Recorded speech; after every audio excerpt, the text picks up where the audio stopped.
Tapi maksudnya gini, kita bahkan sangat tegas untuk menarik garis-garis integritas kita.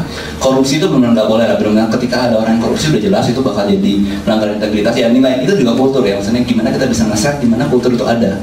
Simpel gini, kayak kemarin masih ada di internal, kita masih kayak berusaha, oh habis rapat lampunya matiin dong, misalnya gitu kan kantornya masih rumahan gitu.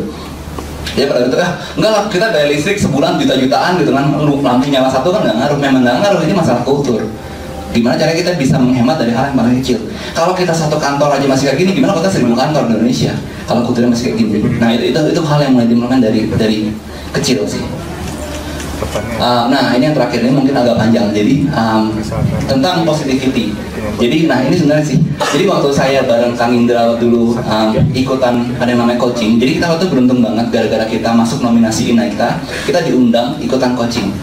Dan di coaching itu, di sesi hari pertama coaching, saya dapat beginian dan saya bangga banget itu. Wah, ini benar-benar life changing banget. Jadi ini experience yang benar-benar membuat kita berubah mindsetnya, dan kita benar-benar bilang ke semua anak bahwa ini yang paling penting. Jadi ceritanya gini, saya ceritain dia, saya benar-benar rekaman seperti ini. Jadi intinya gini sih, jadi waktu itu coachnya itu bilang ada suatu garis yang memisahkan orang di dunia ini, dia tarik garis di papan gitu, enggak, dia persati. Terus saya bilang, di satu sisi, di satu waktu seorang tuh bisa ada di atas atau di bawah. Dia bilang above the line, below the line. Dia bilang itu, ini bukan marketing ya, above the line, below the line. Jadi ini tentang ini, jadi tentang posisi seorang. Dia bilang, terus orang-orang yang below the line itu biasanya ditandain oleh 3 sikap. Dia bakal melakukan yang namanya blaming tunjuk-tunjuk orang, excuse atau denial. Sikapnya gitu dia bilang. Misalnya ada dia telat gitu kan, dia telat terus blaming. Wah, kenapa lu telat? Tanya sama bosnya. Ya anak saya nangis, parah banget anaknya disalahin atau misalnya, ya istri saya telat bangun. Nah, itu malah lu yang telat bangun. Tapi dia pokoknya orang yang suka blaming, itu below the line. Atau misalnya, kenapa lu telat? Excuse. Kalau misalnya kan, wah pastor macetnya pagi-pagi, semua orang juga tahu pastor macet pagi-pagi gitu, ngapain lewat sana misalnya gitu kan. Atau kenapa nggak berangkatnya pagian? Atau dinanya yang paling parah, harusnya masuk jam 8, dia datang jam 10. Kenapa lu telat? Gitu. Oh, emang saya telat gitu kan. Itu dinanya yang paling penting. Jadi dia bahkan nggak terima bahwa dirinya itu telat gitu. Nah, tapi di sisi yang berlawan ada yang namanya above the line. Maksudnya above the line itu tandanya dengan 3 hal. Itu ada yang namanya ownership, gayanya gini, ownership tangan di atas sih sebenarnya. Jadi gaya Hitler itu termasuk dia menunjukkan ownership yang sangat tinggi terhadap bangsa Jerman. Oh, ada di konstitusi menarik tentang Hitler, saya menjadi Hitler. Terus akuntabilitas gayanya gini. Accountable ini adalah bisa diandalkan. Sorry, dari mikirin Hitler dia terus kosong hilang gitu. Akuntabilitas, terus responsibility bertanggung jawab. Maksudnya apa? Ownership ini adalah kita punya ownership terhadap apapun yang terjadi di sekitar kita. Akuntabilitas ini kita bisa diandalkan dan kita meyakin bahwa diri kita bisa diandalkan untuk mengubah sesuatu di sekitar kita, dan kita bertanggung jawab ketika kita mengubah sesuatu di sekitar kita. Ada dari TB nggak di sini? Tidak banyak ya? Saya drop out dari TB sih. Tapi yang saya kagum adalah, jadi ini OT banget sih. Ketika saya diajarin tentang konsep ini, waktu itu saya juga lagi nonton videonya Anthony Robbins. Anthony Robbins tuh bilang bahwa kalau kita punya emosi maksudnya udah harus marah, kita bakal melakukan satu motion tertentu. Lagi cengengesan gitu kan, atau lagi marah, misalnya lagi marah kita tendang meja, wah gitu kan, itu marah. Lagi marah kita tendang meja. Dan yang menarik adalah ternyata Anthony Robbins bilang bahwa konsep ini bisa dibalik. Kalau kita pengen merasakan emosi tertentu, kita tinggal lakukan motion tertentu. Jadi kalau teman-teman mau lagi bahagia, kamar mandi sendirian, ya lihat kaca tinggi-tinggi lompat-lompat gitu kan, itu bakal lebih positif. Kalau teman mau marah, lagi santai-santai aja tendang aja meja, pasti marah, langsung kayak gitu. Nah, artinya apa? Bahwa sikap-sikap positif tadi itu bisa dilakukan dengan kita terus mengulang-ulang gaya ini, kita bakal makin positif. Menarik kan konsepnya. Dan ternyata di ITB itu ada yel-yel yang isinya salam Ganesha bakti kami untukmu Tuhan, bangsa dan umat merdeka. Sorry urutannya lupa, tapi kira gitu. Nah, tapi maksudnya ternyata warisan dari nenek moyang kita itu warisan gerakan ini. Saya nggak tahu ini warisan dari kerajaan mana, tapi dia ada gerakan ini. Artinya ini gerakan yang kalau sering-sering dilakukan, kita bakal jadi orang lebih positif. Ini OT banget sih, kalau teman percaya itu silahkan. Tapi balik lagi saya pengen share ke sini. Jadi artinya ada orang-orang yang above the line. Contoh saya pakai contoh ekstrim. Nenek-nenek nyebrang. Ini saya sering banget sih ceritain nenek-nenek nyebrang. Jadi ceritanya simpel. Ya kita lagi di sini lah, lagi ngobrol. Atau teman lagi jalan di jalan raya lah, trotoar. Di ujung sana ada penyeberangan. Nenek-nenek mau nyebrang. Kita ngeliat nenek nyebrang. Nenek nyebrang, gelutuk jatuh, ya kan? Nah kita punya pilihan ceritanya. Si orang ini punya pilihan mau jadi di bawah atau di atas. Orang yang di bawah itu gampang, blaming. Gelutuk jatuh, kok itu orang nggak mau nolongin, blaming kan? Ya kan, gampang kan blaming. Atau excuse, gelutuk jatuh jauh banget, masa gue yang harus nolongin? blaming, denial, lu tau jatuh, galian langsung ambil sikap dengan hebat gitu kan. Nah itu contoh di mana ambil lain. Apabila contohnya gimana ya, gampang gitu. Begitu jatuh, ya udah datengin, tolong, punya ownership gitu kan.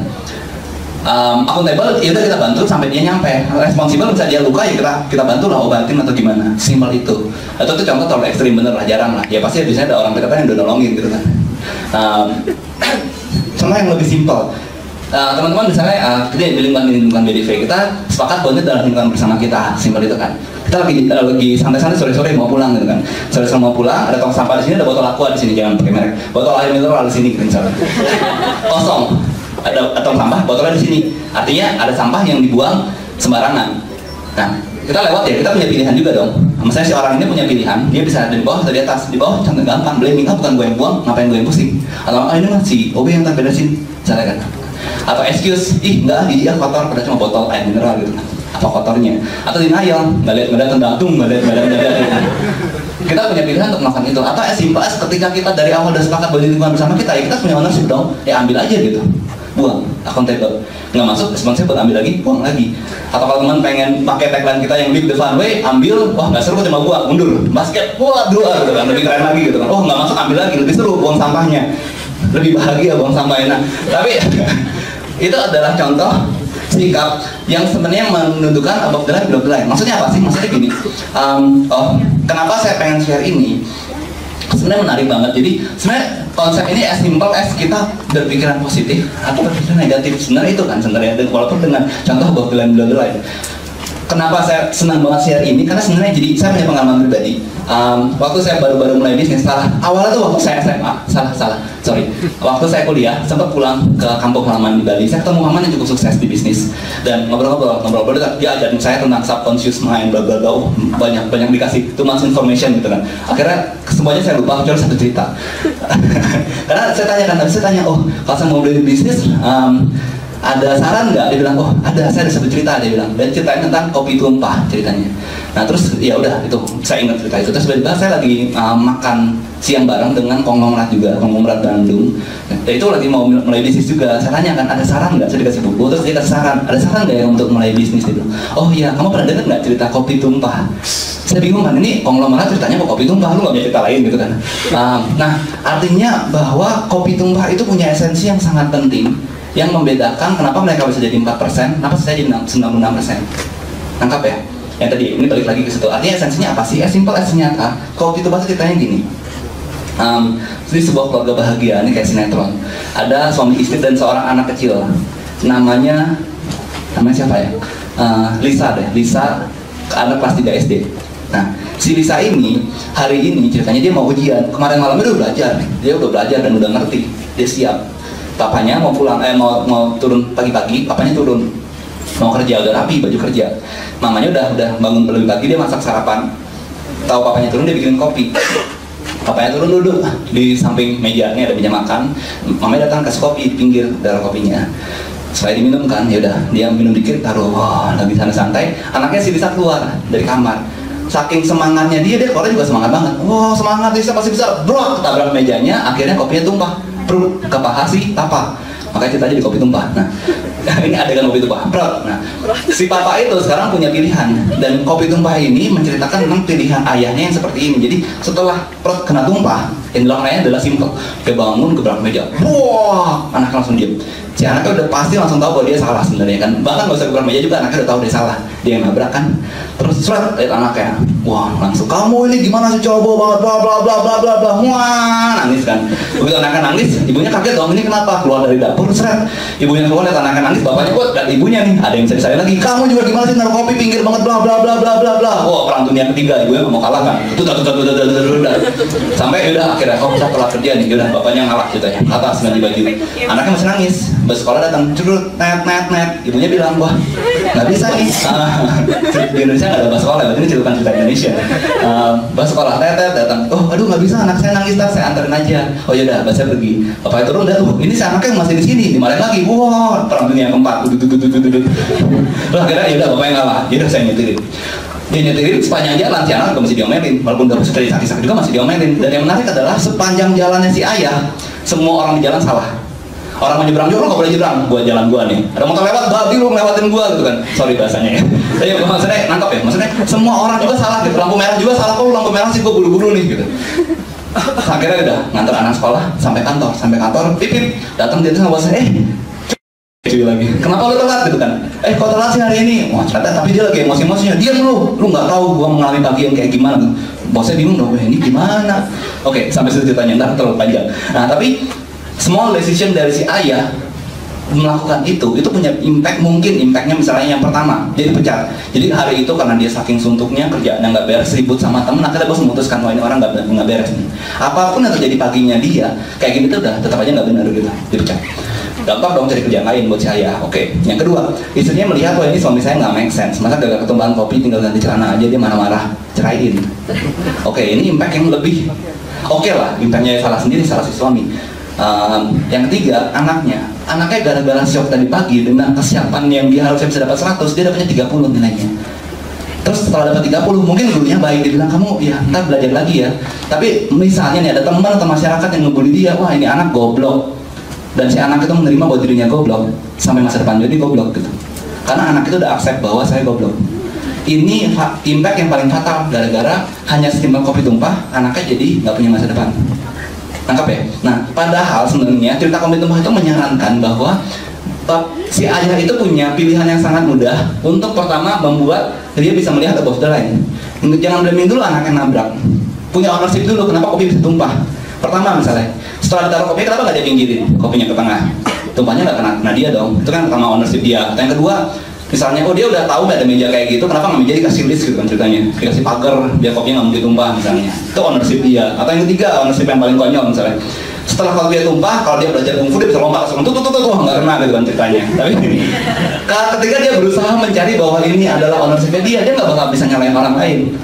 Ngerti ya? Dan ketika itu terjadi, yang dia bisa lakukan hanya dia pengen berusaha membantu anaknya yang udah tahu dirinya salah supaya nggak sedih gitu. Cerot, wah dia pura-pura panasan gitu. Kamu gimana sih? Gara-gara kamu jin kesayangan ayah rusak nih. Wah kamu harus dapat 100. Kalau kamu dapat 100 ganti karena jin ayah. Wah langsung anaknya jadi semangat. Oh ya tenang ya, saya pasti dapat 100 misalnya. Terus habis itu istrinya lewat kan, kagetnya ada apa ribut-ribut gitu kan. Terus istrinya lewat, oh istriku kayaknya kopi kamu tadi kurang cinta, makanya tumpah, tolong bikinkan saya kopi yang lebih banyak cinta. Ya saya bakal bikinkan gitu. Tapi nangkap ya maksudnya, hanya dengan keputusan kecil si ayah dia bisa merubah hal yang sangat besar gitu. Anaknya yang dapat 100 mungkin jadi profesor misalnya anaknya. Nah ini esensi dari kopi tumpah. Maksudnya apa? Si orang-orang kaya tadi itu pengen bilang bahwa perjalanan jadi entrepreneur itu bakal panjang ke depannya. Pilihan kita melihat perjalanan itu susah atau enggak. Pilihan kita melihat perjalanan itu positif atau enggak. Ini nangkap ya maksudnya. Artinya entrepreneur yang bisa sukses itu adalah hanya individu-individu yang berhasil melihat semua kejadian itu positif. Bukan berarti jadi gampang dibohongin ya, enggak juga gitu. Tapi itulah kira-kira. Nah, kepanjangan, sorry, balik lagi sedikit. Kalau teman-teman mau belajar sedikit tentang positivity, ini Mika dimatiin kayaknya, ntar lagi, oh kamu harus ini blaming, jangan coba artinya, saya harus bercepat nih. Jadi, ada mentor saya kasih saran bahwa kalau mau belajar tentang positivity, coba tonton film judulnya Life is Beautiful. Ini film tahun 98, ini bagus banget, recommended. Teman-teman harus nonton. Ini memperlihatkan bahwa dalam kondisi yang paling tidak mungkin pun dia berhasil membuat sebuah dunia yang positif bagi anaknya. Keren betul lah. Ini keren banget filmnya. Harus tonton. Life is Beautiful. Ini bakal membuat kita sadar bahwa masalah-masalah kita yang hadapin sehari-hari itu gampang banget sebenarnya. Kita nggak sampai kayak gitu kok. Dan dia kayak gitu aja masih bisa positif gitu. Terus kalau kita masih kayak gini ngeluh, ini gimana sih? Misalnya itu film itu bakal memberikan tuh. Buat saya juga merasakan itu sih. Jadi sih. Ntar mungkin kalau dalam diskusi teman-teman tanya gimana cara bisa jadi orang lebih positif, saya bisa share lebih banyak resep. Tapi takutnya kebanyakan. Udah deh, saya percepat dulu aja. Ya, itu aja dulu. Terima kasih banyak buat teman-teman. Tepuk tangan dulu buat saya sama.